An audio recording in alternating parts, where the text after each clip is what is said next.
I am one of those people that travel in this corridor daily. I travel from downtown to the Mississauga border, and so I travel Bloor Street frequently. I think it is ripe for this alternative 6, based on my transportation experience. There are significant alternates for that east-west trip. Those who want to speak to 10.1, put your names on the board. First, we have Councillor Kovac. Item 10.1, it's I don't even know where to begin, because we've had I think a fairly good debate here. We've had 4 community meetings. This has gone on for 2.5 years. What I was trying to get to earlier is that there were other alternative options that at certain points during that long phase were supported more so by staff than what we're now seeing.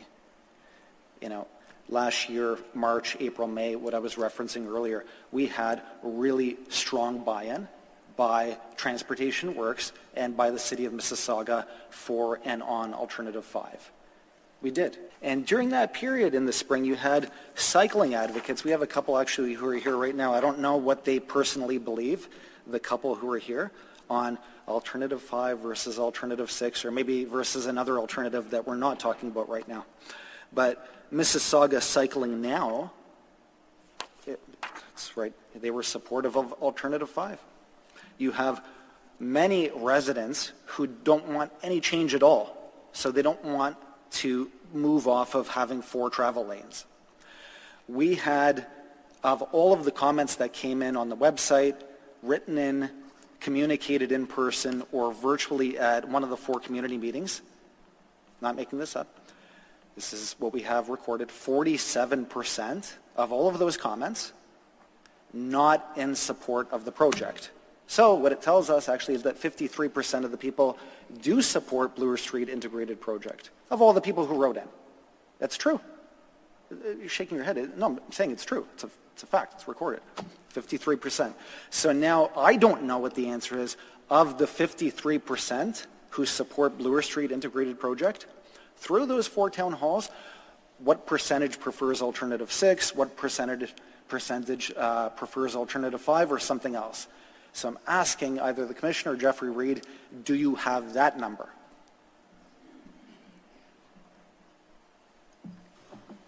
And while you're coming up to the mic, now you can answer the question. Through you, Madam Chair, to Councillor Kovac. The short answer is no. We know through the respondents from community meeting number 4 that 47% of respondents do not want any change on Bloor. But to be honest, it was a mixed, let's say, reactions or comments received in terms of support for Alternative 5 versus Alternative 6. It wasn't definitive. It wasn't definitive. Councillor Demerla. Thank you, Madam Chair.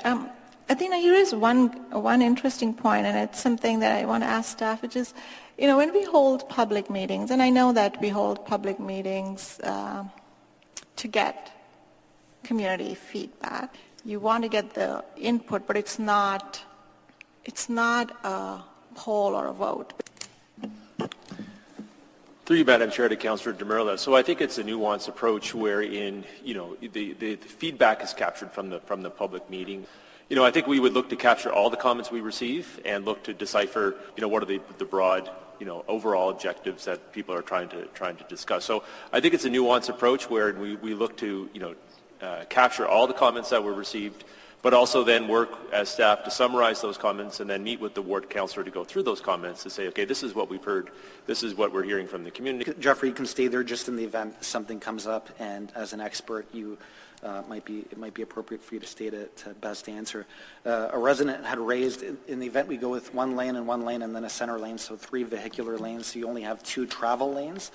With that center lane, if you're having a situation where a bus stops on the 1 travel lane, or there's an emergency of some kind, you have an emergency vehicle stopped, or somebody's going extremely slow, it's quite likely you're going to have people going around that vehicle and into the center lane.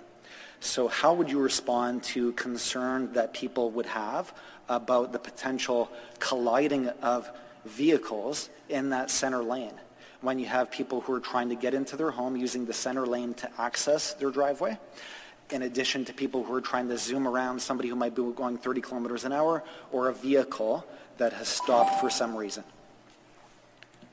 Right. Through you, Madam Chair, to Councillor Kovac. There is potential that vehicles who are stuck behind a bus may want to go around the bus and utilize that center two-way left turn lane.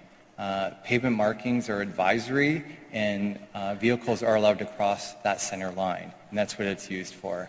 But in short, vehicles are, able to use that space within the roadway. And the comment about an ambulance parking on Bloor Street, yes, that would probably happen, and then vehicles would be moving around that through the center turn lane to get around that vehicle. So, you can look at other examples in urban areas where there are 3-lane cross sections, and those are good examples of how emergency services, transit, waste management services all function within that perspective. So we have considered that, and we have looked at other locations where that exists in other urban areas. But I would go back to the point that we made earlier, that a 3-lane cross-section is more safe than what's out there today with 4 travel lanes. What we heard a lot from the residents over the course of the study is they feel unsafe making left turns into their driveway from Bloor Street. There's a lot of potential of being rear-ended as they're waiting for an adequate gap within the traffic. The same thing can happen here. And those folk have been living on Bloor for years. And at least those who came today didn't express that concern. This is true. We heard it. We were here.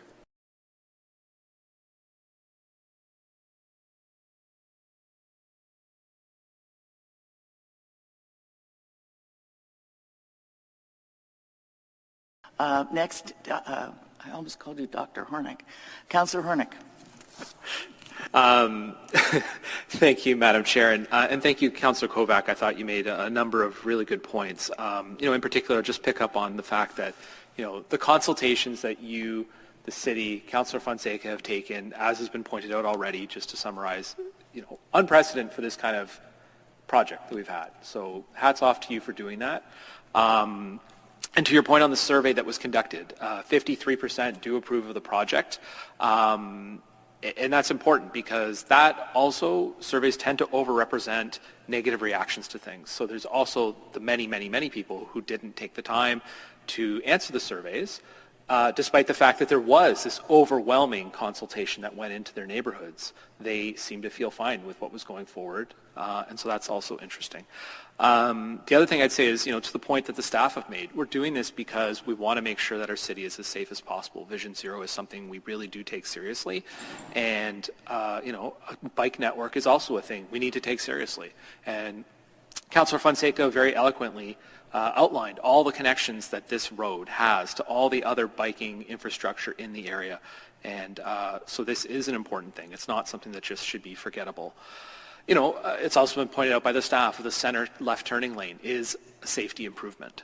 I appreciate that. And I know it's maybe challenging for residents when things have been a certain way for so many years. It's hard to envision a different way of doing it. But we have expert staff who've researched this intensely, who have models, who read research papers, who constantly look at what's happened in other cities. They're not making this up on the back of a napkin. They've thought this through intensely. The last I'd point out is, the other benefit of this particular approach is, maintaining more trees and providing more boulevard space for the beautification of the neighborhood. We do want this to be not a zipping down here at 80 kilometers an hour road. And so that's partly to the design and lane reduction, of course, as well, but also to the beautification of the trees and making sure that this is a neighborhood that people want to go onto these trails and want to experience and want to live in. So I think those are all important parts. We've made a lot of important points today. And, I'm ready to move forward with this because I think, we've had an intensive amount of consultations, and I think it's time to get something built. Okay, Councillor Kovac. Thank you, and through you, Madam Chair, such spirited discussion and debate around the table. We're passionate. The residents are passionate. Members of council are passionate. I think you can see that there is unanimous approval around the table for the Bloor Street Integrated Road Project. So I hope staff will take comfort and solace in that. I really do hope that you will, and that you do. Seeing and listening to a lot of the comments that have been made around the table, taking my own into account as well, and I right now and forever will believe that alternative 5 is the better option. Choking our roads with a dieting plan corner to corner is not going to be wise.